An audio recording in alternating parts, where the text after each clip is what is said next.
Saludos amigos, bienvenidos a una nueva entrega de Béisbol Caribe con un servidor Kevin Cabral. El béisbol de Grandes Ligas está detenido en este momento por el cierre patronal. Sin embargo, lo que generó noticias esta semana fue la selección de múltiples jugadores para entrar al Salón de la Fama en 2022 vía los comités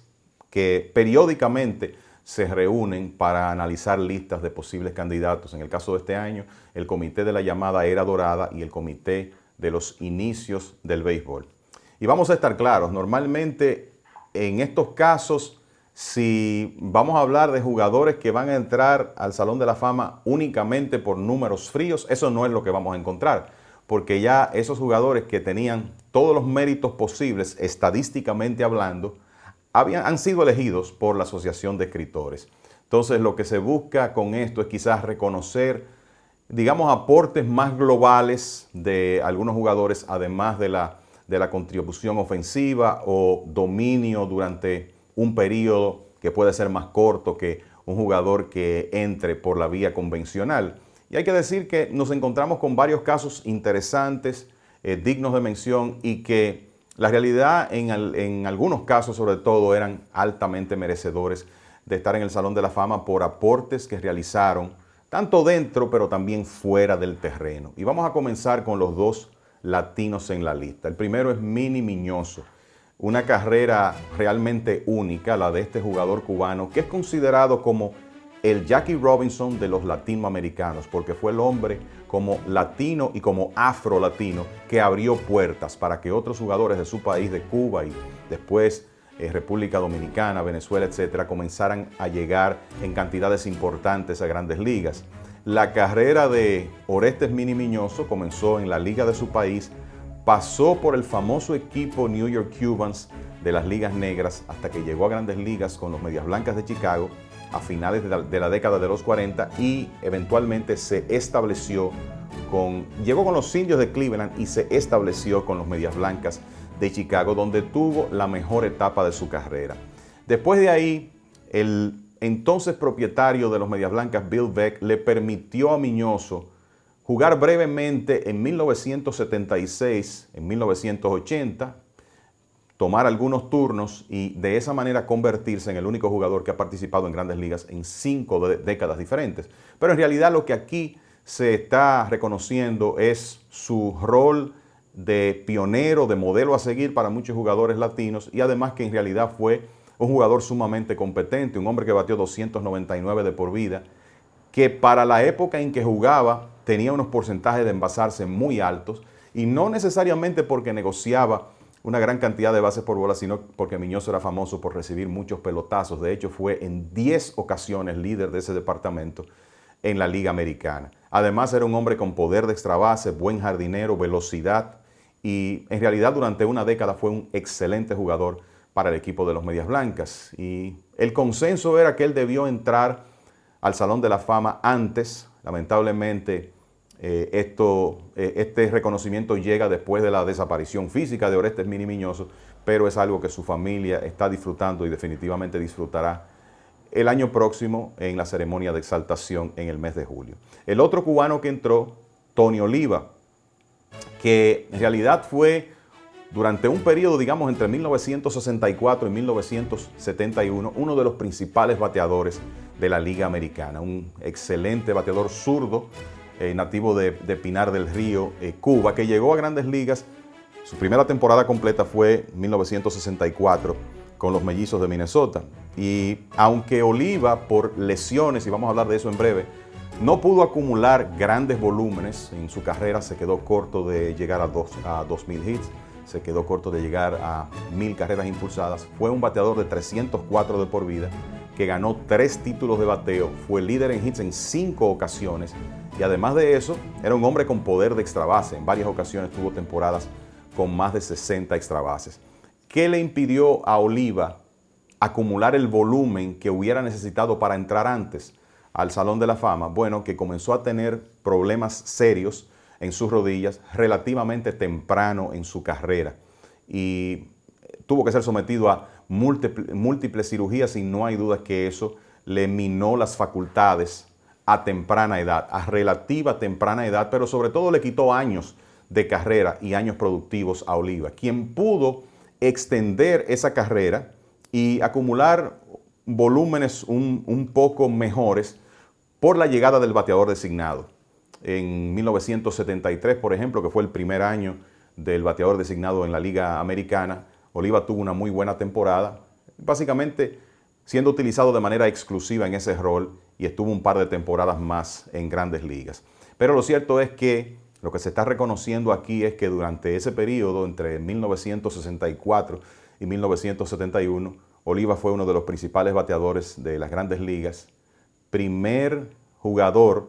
latinoamericano que consiguió títulos de bateo en sus 2 primeras temporadas, también primer cubano que obtuvo un premio de novato del año. Otro nombre interesante es el de Gil Hodges, reconocido por 2 cosas esencialmente. El primera base de los famosos equipos de los Dodgers de Brooklyn en la década de los 50, esos equipos que frecuentemente fueron a series mundiales con los Yankees de Nueva York y en la mayoría de las ocasiones, con excepción de 1955, fracasaron. Hodges terminó acumulando 370 cuadrangulares en su carrera. El segundo aspecto por el que es reconocido es porque fue el manager del famoso equipo campeón de los Mets de Nueva York de 1969. ¿Por qué tomó tanto tiempo que entrara al Salón de la Fama? Bueno, porque se puede decir que sus números ofensivos son en general discretos, un bateador de promedio de por vida de poco más de 270, con esos 370 cuadrangulares, pero usted analiza, fue una buena carrera, a pesar de que en esa gran alineación de los Dodgers de Brooklyn frecuentemente bateaba de séptimo por el tremendo talento que reunieron en esa década de los 50. Pero está el aspecto también del carácter. Hodges fue un gran jugador, un líder, un hombre que siempre se mantuvo cerca de esa comunidad de Brooklyn, tuvo mucho que ver con la popularidad que tuvo el equipo hasta que eventualmente fue mudado a Los Ángeles y claro, después su aporte como dirigente. Aunque el récord, usted ve el récord de por vida como manager por debajo de 500 porque dirigió varios años a un equipo muy pobre de los Senadores de Washington, el hecho de haber sido el líder de ese equipo de los milagrosos Mets de 1969 lo coloca en un lugar importante en la historia, además de que es universalmente reconocido por sus jugadores como un hombre que infundía tremendo respeto, un líder, gran ciudadano fuera del terreno, y pienso que el comité evaluó todas esas cosas y le dio ese voto a Hodges, que dicho sea de paso murió a destiempo debido a problemas cardíacos a principios de 1970, en la primavera específicamente de 1971. Está el caso de Jim Kaat, un lanzador que tuvo una longeva carrera, 25 años en las Grandes Ligas, su mejor época con los Mellizos de Minnesota. Después tomó un segundo aire en unas temporadas con los Medias Blancas de Chicago y Phillies de Filadelfia, antes de terminar como un lanzador de bullpen en los Cardenales de San Luis, esos Cardenales de Whitey Herzog de la década de los 80, inclusive Kaat fue parte del equipo campeón de los Cardenales de 1982. Tuvo una temporada de 25 victorias en 1966, en esa ocasión estuvo cerca de ganar el premio Cy Young, pero más que ser un lanzador que tuvo un periodo de extrema excelencia, fue más bien un hombre consistente, que cada temporada tomaba la pelota en aquella época de rotación de 4 lanzadores, 38, 40 ocasiones, tiraba una gran cantidad de entradas y raras veces se lastimaba. Y acumuló más de 280 victorias en su carrera. Y aunque el resto de los números no son tan atractivos, pienso que esa longevidad de Jim Kaat es lo que finalmente lo ha llevado al Salón de la Fama. Y es un hombre que se ha mantenido ligado al béisbol en su época post-retiro como un destacado comentarista de diversos medios.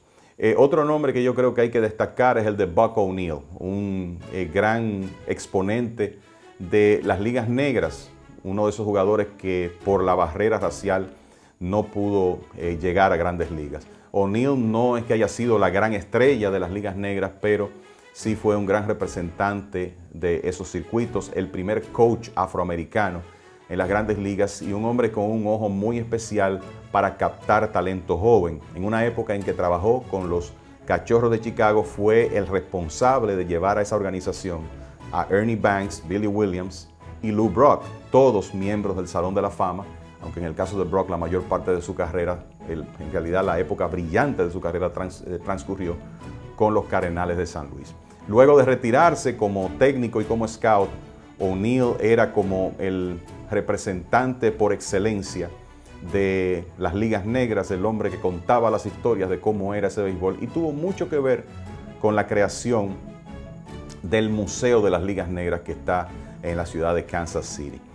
Hay mucha gente en el ambiente del béisbol que realmente está feliz de la elección de O'Neill, que estando en vida estuvo muy cerca de entrar al Salón de la Fama, pero le faltaron un par de votos, se quedó fuera. Recuerdo que en ese momento hubo una gran decepción porque no fue seleccionado, pero ahora finalmente le llega el honor. Asimismo, la decepción en este caso fue para la familia de Dick Allen, antiguo toletero de los Phillies de Filadelfia, Medias Blancas de Chicago, Dodgers de Los Ángeles y otros equipos. Un hombre que desde que llegó a Grandes Ligas en 1965 fue uno de los bateadores de poder más importantes de las mayores durante un periodo de más de una década, y que se quedó a ley de un voto para poder entrar al Salón de la Fama. Uno piensa que eventualmente uno de estos comités le dará esa oportunidad. Eso es lo que tenemos para ustedes por hoy. Esperamos que hayan disfrutado este episodio de Béisbol Caribe con un servidor, Kevin Cabral. Aunque no tenemos Grandes Ligas, nos mantendremos subiendo videos cada semana, así que manténganse al tanto, y si disfrutaron este material, por favor, suscríbanse. Ya nos juntaremos en una próxima ocasión, amigos.